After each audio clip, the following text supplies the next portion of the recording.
to determine here is whether a foreign subsidiary of a U.S. corporation can be subject to general or personal jurisdiction in North Carolina on claims which are not related to the subsidiary's activities in the state of North Carolina. Elizabeth, you never looked that bored. Oh, I'm sorry. I'm just teasing. I was like, she looks so bored today. You stare at the people that are in the front. All right, so if your counsel, Attorney Belanki, by the way, I love your last name. I've never seen it before, and I think it's awesome. It's kind of like Beyonce named her mom named her maiden name. Like Belanki's like a cool guy name, like not a last. I mean, it's still a cool last name, but I like it. It's cool. All right, so I mean, already. Okay. So Belanki, Attorney Belanki, if you're the counsel for the subsidiaries, what's your argument is why there should not be personal jurisdiction, not in New Jersey, but in North Carolina? There's no specific jurisdiction. Why? Put your international shoe hat on. Why not? Not enough minimum context. Okay, and what facts tell you that? The boys accident happened in Paris, and then this is a separate jurisdiction. And the defective tire was manufactured in Turkey, so North Carolina doesn't have anything to do with it. Okay, so I need you specifically to tell me why there shouldn't be personal jurisdiction using the facts of the case, more factual. What are their contacts? What contacts do they not have with the state of North Carolina? So if you're trying to say, make the argument that there's no personal jurisdiction, you're trying to establish that they don't have any contact with that state, right? So what facts support that?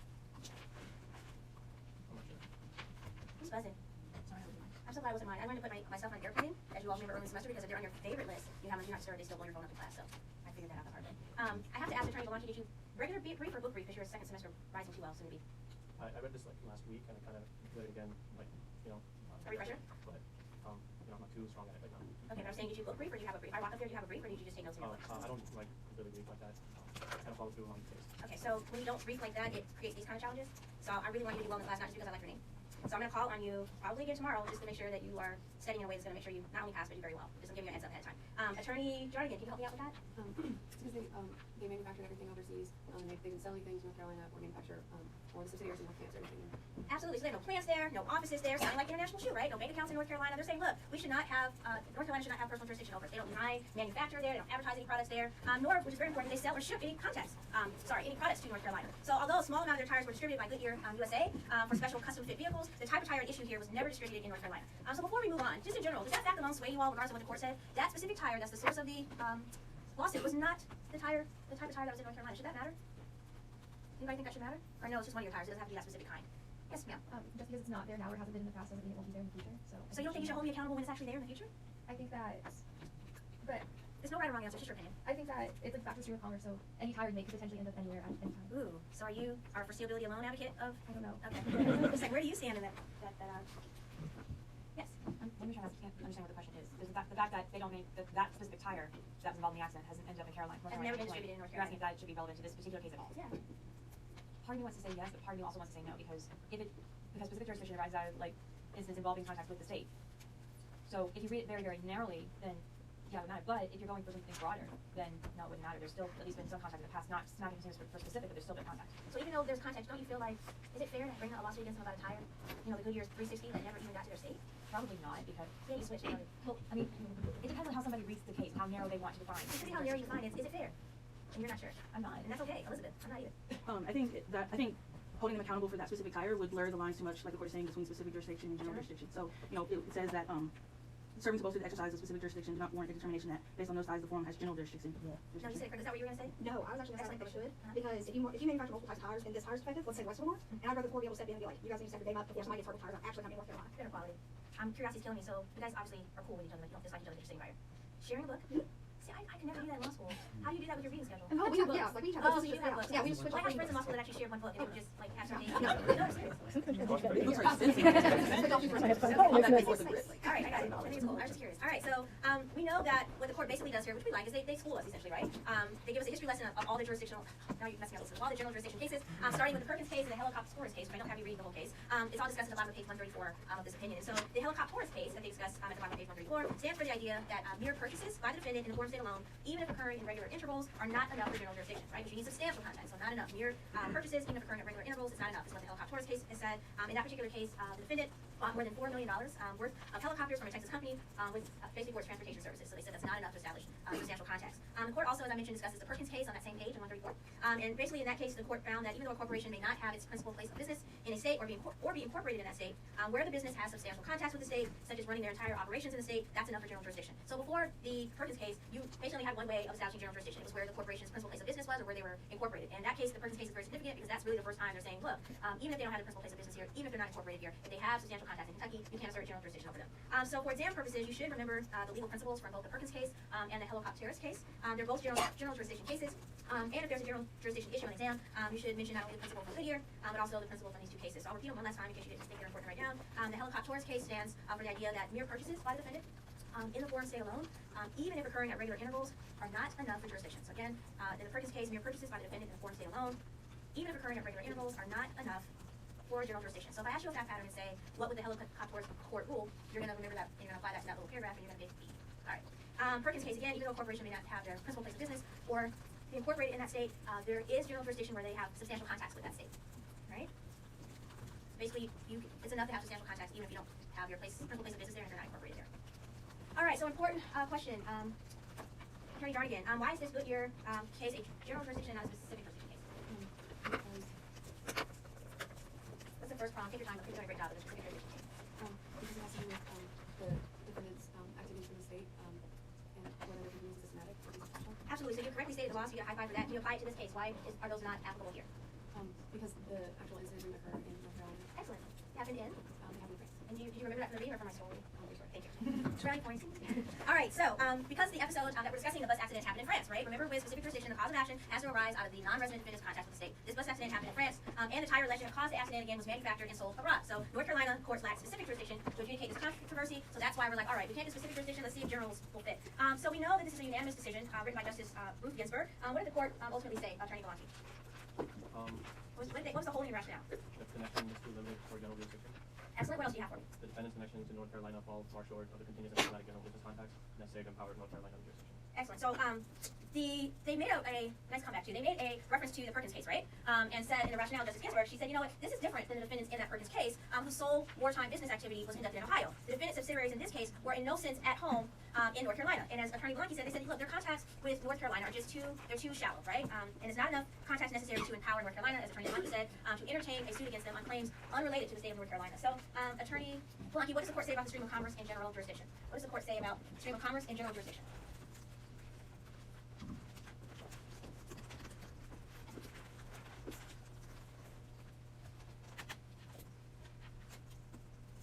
So we're supposed to wait on you to read the book because you didn't read to find the answer, essentially. Can you help them, co-counsel?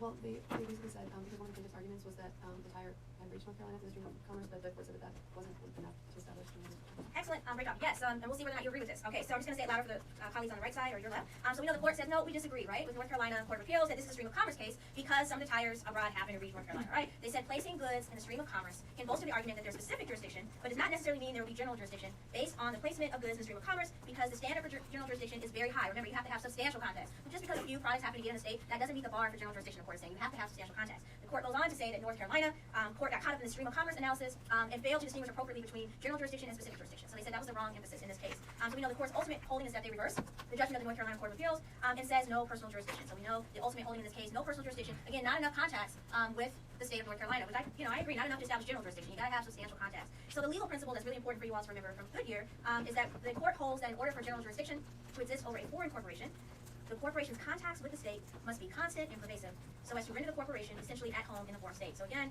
the legal principle from Goodyear is the court holds that in order for general jurisdiction to exist over a foreign corporation, so in order for general jurisdiction to exist over a foreign corporation, I'm slowing down for the people that are writing, for that, the corporation's contacts with the state must be constant and pervasive, so as to render the corporation essentially at home in the foreign state. So notice they said the contacts must be constant and pervasive. That's a higher standard than systematic and continuous. Pervasive is a much stronger, a much higher bar, right? So it's important again to remember from Goodyear as well that you don't have to be incorporated in the state or have your principal place of business in the state to be at home in that state. Okay, so a reminder that you don't have to have your principal place of business there or be incorporated in that state to be considered at home. You just have to have substantial contacts with the state. We like that. So Goodyear certainly means that shipping products through the stream of commerce into the forum cannot constitute substantial and continuous contact to justify general personal jurisdiction. So, yes, ma'am. Go ahead. You're good. No, your time is good. It's okay. Do you still have with substantial contacts, you still have to do foreseeability and fairness? No, not at all. So the foreseeability and fairness just applies. An excellent question. I'm glad you asked it to specific jurisdiction. Okay, great question. All right, so now things are going to get a little dicey. Yes? So with this case, the takeaway is that the stream of commerce is not enough to establish general jurisdiction, and that in order for a foreign court, it has to be rendered at home. Yeah, so yes, what you said is correct about stream of commerce, but it's important to note that it applies to everything. So just in general, for general jurisdiction, you don't need to have your principal place of business there. You don't have to be incorporated there. You just have to have enough substantial contacts to be considered at home. So regardless of the stream of commerce or whatever. Okay.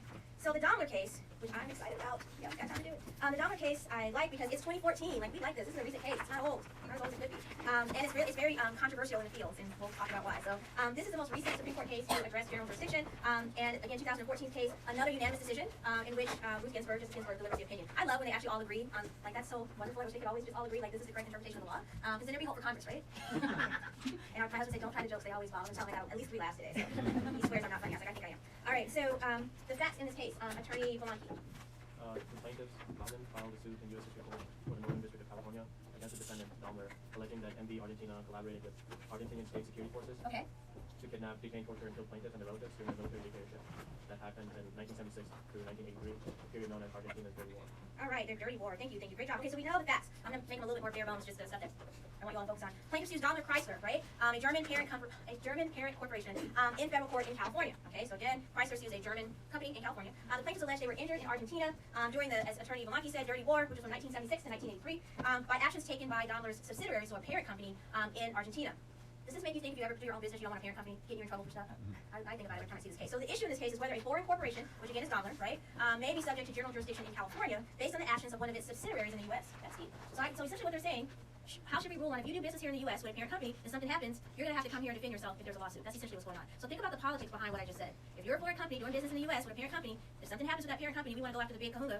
If you want to do business here, we're going to hold you responsible, be a general jurisdiction. Meaning we're going to assert jurisdiction over you based on your actions of your parent company. So that's why this is a very politically charged case, right? So how do the plaintiffs go about attempting to establish jurisdiction? So Attorney Belanki, where were they incorporated? Who is? Daimler. Say that again? Germany. Germany. Right, okay. Sorry. It's just a voice I was looking for it to come from this way, and I was like, well, where are you? All right, and principal place of business is where? Attorney Belanki. Daimler's, who's going to Mercedes-Benz USA. Thank you for clearing that. Delaware? Yeah, so they're incorporated in Delaware, right? Where's your principal place of business? New Jersey? Excellent. New Jersey, principal place of business. Awesome. And again, we know they're a U.S. subsidiary of Daimler. All right. Awesome. Okay. So, how do the plaintiffs go about establishing Attorney Jernigan, or trying to establish rather jurisdiction or personal jurisdiction? General. Well, MBUSA has multiple California-based facilities, and so they say that MBUSA should be treated as being like Daimler's agent for jurisdictional purposes. Excellent. So they kind of start relying in this case on agency theory, and they have whole classes on agency law that essentially, under what circumstances are you vicariously liable, like for the act of an employee, when are you liable for an act of a subsidiary or an agent, someone that you serve as an agent for. So they argue, as Attorney Jernigan said, that general jurisdiction is indeed appropriate against the Daimler Corporation because they have, again, this U.S. subsidiary. They're incorporated, meaning the U.S. subsidiary, Mercedes-Benz USA is incorporated in Delaware, has its principal place of business in New Jersey, and the company distributes Daimler manufactured cars from Germany to independent dealerships in the U.S., including California. Another part of the plaintiff's argument, as Attorney Jernigan was saying, was about agency. As I just mentioned, that Mercedes-Benz USA, the subsidiary, is the agent of the parent company, so they're acting on behalf of the parent company, meaning Daimler. And therefore, the actions of the subsidiary can be imputed to the parent. So that's the agency theory. Like, if you're a subsidiary, if you work for me, whatever actions you're doing are on my behalf as well. I'm profiting, and so I'm going to be responsible for those actions as your agent, right? And so that's how the plaintiff tried to establish jurisdiction here. Why is this a general jurisdiction case, Attorney Belanki, and not a specific jurisdiction case? That's easy. Because it's, like, not substantial enough. So why? What are the what's the criteria for establishing specific jurisdiction? What do we look for? That I went over at the beginning of class.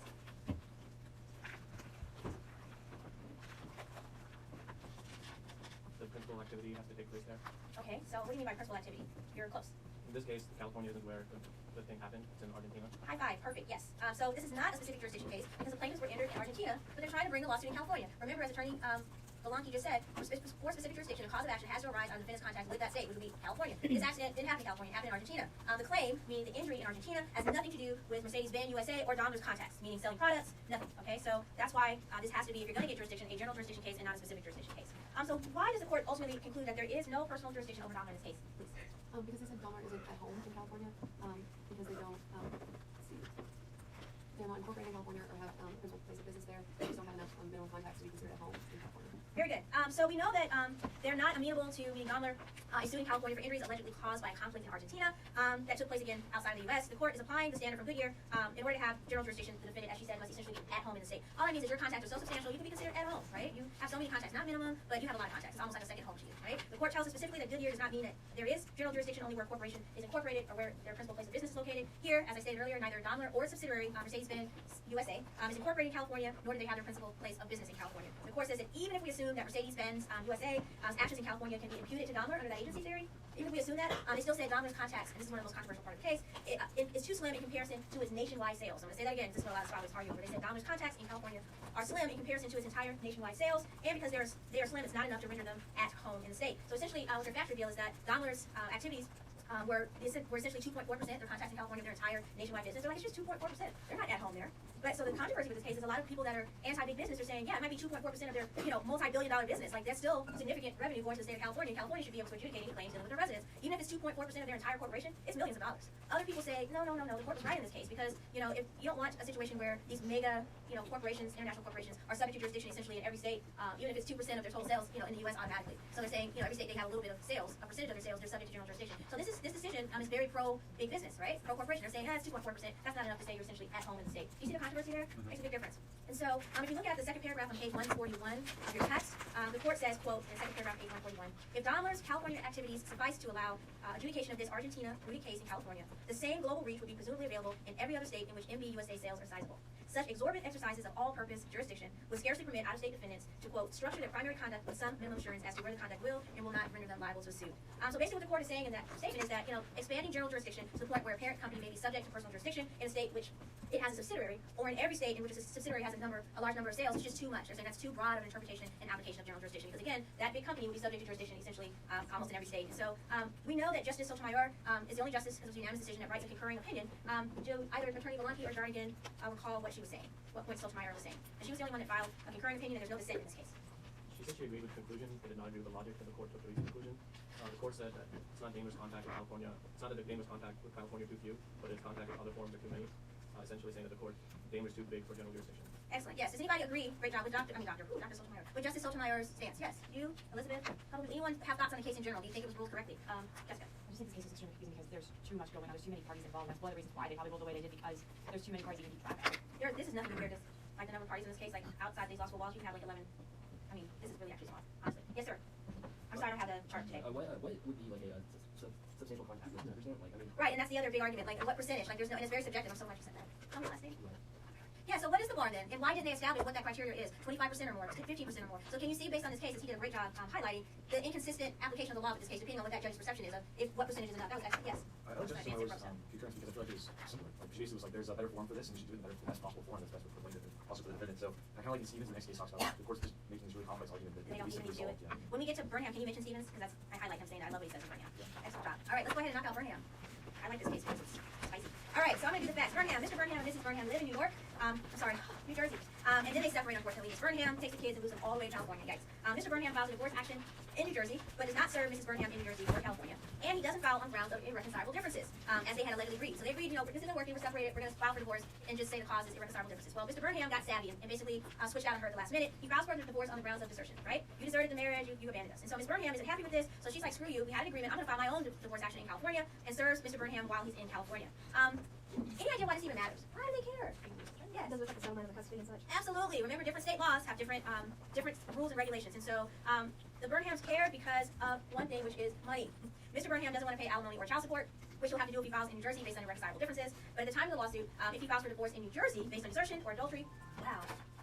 And it's like literally on airplane mode. If he files for divorce in New Jersey based on desertion or adultery, he doesn't have to pay alimony or child support, right? So that's why he filed the way he did. Does this make him a creep, or is he just like, screw her, she can afford to take care of the kids? Like, He sucks. Elizabeth. Well, it depends on why he didn't want to, quote, pay child support, because the child support system is also messed up, and they can, like, really make it difficult for a person to even live. So maybe he wanted to pay child support, like, as an agreement between them two and just not involve the state. Would you trust him after they had agreed that what they were No, doing? but I know, like, I know, it's messing with me. All right, so we're kind of split on whether this guy's creeping or not, but we're just going to move on. So we know the controversy in this case is that Mrs. Burnham serves him, the dad, while he's physically present in California. Why is he even in California? Well, he's a dad. He's there to pick up his kids, right?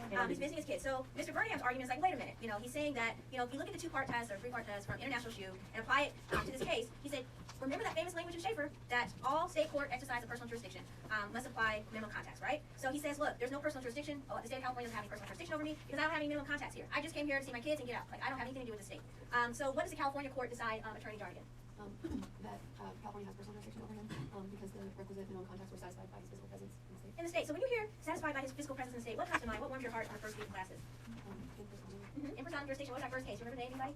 Neuer. Remember, presence alone was enough. We spent a whole week just establishing, based on the 5th Amendment, Equal Protection Clause, and the 14th Amendment, that, each state sovereignty, has jurisdiction or sovereignty over its residents or people within the boundaries of their state. That was Neuer. So this is kind of a challenge to Neuer. Is that still good law? Is presence alone enough? If I get caught driving through Indiana and serve process to defend myself in Indiana, is that enough? Because you gotta keep in mind, there is a certain level of unfairness that you can argument that you can make that, look, I don't have any contacts here. The only way I can see my kids is if I come to New Jersey, right, to see them. Or is it North Carolina? I keep mixing this state up. But if I come to that state to see them, so I don't think it's fair that in order to see my kids, I have to subject myself to possibly being subject to jurisdiction in that state, okay? And so, Burnham, unfortunately, is another one of these count the vote cases like we saw in Asahi, which annoy me. I like the unanimous decisions like we just saw. So part 1 of Scalia's opinion is the first thing I'd like to focus on. How many justices agree with Scalia? How many agree? Yeah, so 3 agree with him. Excellent. So there's 4 total. Those champions of justice are Scalia, Rehnquist, Kennedy, and Justice White. The justices can't even agree on the facts in this case, which shows you how the court functions at times. So we know it's just going to get uglier than Asahi. At least in Asahi they agree on the facts, but here they go. So at least everyone, the justices agree on the result, but not the rationale for the result, right? It's irrelevant. So yes, we agree. We all agree on whether or not there should be personal jurisdiction, but not on the reasons as to why. Part 2 goes on to analyze the relevant case, and they say that the issue here is whether service of process within a forum is enough, because that's essentially what happened. They were just do a serve process in California to establish personal jurisdiction, or do you have to assert minimum contacts under Pennoyer as a form of personal jurisdiction? Is that okay, or do you have to have minimum contacts as well? So what does Scalia say? I love starting with Scalia. Any volunteers? What does Scalia say? Yes. It's just like the way it's always been done, so it should stay that way. Yeah, he's like, look, we've been doing this since the years of Pennoyer. He refers to it as tag jurisdiction, tagging the person, kind of like tag, you're it. So why are we even having this conversation? It's settled law. He says the English did it, we did it, it's a tradition, so it must be constitutional. Pennoyer's still alive and well, right? He says most people thought in 1868 that physical presence permitted personal jurisdiction, so let's just move on. He says if it was good enough to be good law in 1868, it's not like the Constitution has changed since then. So Scalia basically says the service of process that's done in a foreign state, which here is California, is a sufficient basis to grant personal jurisdiction. Scalia goes on to mention Schaefer in his opinion, which I think our attorney upstairs in the back row was referencing. What does he say about Schaefer? You okay? Oh, yeah, Sorry, I just don't have my screen. Tell me your last name so I don't say How's Webb? Okay, Attorney Webb. Yeah, so he based Justice Stevens? Is that what you... Oh, I know, I meant what does Scalia say about Schaefer in section 2D. Oh, okay. If that's not what you were referencing, you're not on, Jay. I can move on. He says basically that like the strongest argument that Lincoln had was in Schaefer, but that Schaefer only applies to property being related to the case, so it was like basically appropriately used. Yeah, so he's like, look, you're trying to apply Schaefer. That's a quasi-interim case. We're back at it again, trying to apply it to every aspect of personal jurisdiction. He says it's largely a distinction without difference. I love that's one of my favorite things. He says it's akin to saying, well, that guy's name was Schaefer and this one is Burnham. So he's like, look, Scalia doesn't expressly say he overruled Schaefer per se in this particular case, but concludes that he will not extend it to physical presence. Meaning he's not going to extend the requirement of minimum contacts if you want to serve someone for tag jurisdiction. If you want to serve someone notice of a lawsuit in the state, he's like, I'm not going to require them to have minimum contacts as well. I'm not going to do it. So Scalia gets 3 justices total, including himself. Scalia, Rehnquist, and Kennedy. White doesn't join in this part, which is somewhat strange, and just never responds at all to Schaefer. That was kind of an eyeball thing where White doesn't respond at all. But Brennan, what is Justice Brennan say? Attorney Jernigan. That minimum context must be that, and that being there for 3 days is enough time to purposely avail. Yeah, so I think it's kind of interesting what he's saying. He's saying, look, well, I'm going to talk about Scalia's response to Brennan, because I think that's a little bit more exciting. So Scalia says, look, Brennan, like, have you really thought this through? The benefits are unequal. He said 3 days of police service doesn't equate to division of all your property. So yeah, he was there 3 days visiting his kids, but so for 3 days, if he needed the police officers or emergency services, he could call. He's like, but if benefits matter, why does it matter that you were served while you're in the forum? Why isn't visitation enough then, if you need benefits? And he's like, and how much time do you physically have to be in the state of California to say that you benefited from the state? 15 minutes, 10 minutes? If I drive across the river to Indiana to meet my significant other to pick up our child, am I there long enough to where I've benefited from the state of Indiana's, whatever they have to offer their protection? So he's being sarcastic, but he's making some very strong counterpoints, meaning what is enough to establish that? And so Scalia's opinion, again, he only has 4 votes, so keep that in mind. But his slam on Brennan and on the on the minimum contacts test as a whole, it's pretty powerful. So before we end with Stephen's opinion, how many justices vote that personal jurisdiction is proper over Burnham? Remember I mentioned earlier, we know all of them, meaning it was a unanimous decision. In a portion of the opinion that's omitted from your book, they all affirm that California courts exercise personal jurisdiction over the defendant. So Stephen's point, in terms of, I think will help you understand this concurrence, he says, look, which is what you were referencing earlier. He's like, Justice Stevens says, well, we all agree there's personal jurisdiction, but here we go again. We're doing the same exact thing we did in Schaefer. He said personal jurisdiction is proper, regardless, as I said in Schaefer, on whether minimum contacts rules today or whether we stick with our traditional stance. He said all the Burnhams care about is who wins, right? He said we've already agreed on that. We should wait another day to resolve the mega dispute as to whether minimum contacts are necessary for all assertions of personal jurisdiction. He said today's not the day to address this. We've already decided what the correct outcome is. He's basically repeating what he said in, again, Asahi and Schaefer. In other words, the Supreme Court unanimously upholds personal jurisdiction of the defendant. They just disagree on the specifics. And so what the takeaway is from the Burnham case is that, yes, Pennoyer is alive and well, it's still good law. So tag jurisdiction, which is how it will be referenced on the exam, is another way to establish personal jurisdiction over a non-resident defendant. So we've learned a lot. We've learned that you can establish personal jurisdiction over a non-resident defendant through in-rem jurisdiction, quasi-in-rem jurisdiction, specific jurisdiction, general jurisdiction, and now we've got our last one. There's no more. We're like really done. Tag jurisdiction. So if any of those 5 types of jurisdiction apply, then God knows you're coming to Kentucky to defend yourself. So when you're out in the real world and you're talking to your client, you're going to figure out which one of these 5 apply so that you can file a case in a state where your client wants you to file it. Which of these 5 ways can you make the non-resident defendant leave his home or her home and come defend themselves? This is great. This is clear. So So can I tell you before I go how my teacher taught me? He never explained that all those things go together. That's why I was having a meltdown in the atrium, because I'm like, sure, I know what specific jurisdiction is, I know what general is, but you know, I didn't know if you needed all of them, or like he just never told us. He's like, you're supposed to figure that out. I'm like, you're the lawyer, creep. You tell me. You know, I just like, this guy's a jerk. And so it makes me feel good to be like, oh, I'm not a jerk. And more important, I want you to learn this, because no matter what area of practice you go in, if you want to file a case in civil court, if it's not criminal, you have to know how to do this. You cannot file your case if you don't know whether or not it can be done in that state. Because they're going to challenge you, as we'll talk about later in the semester, and say, Attorney Galanki, I just submitted a motion for dismissal for lack of personal jurisdiction. My client doesn't have no contacts with Kentucky. He's not coming there for no suit. But that's how it works. And so you have to know how to build a strong case so that your case doesn't get thrown out of court. All right, I'll see everyone tomorrow. What today?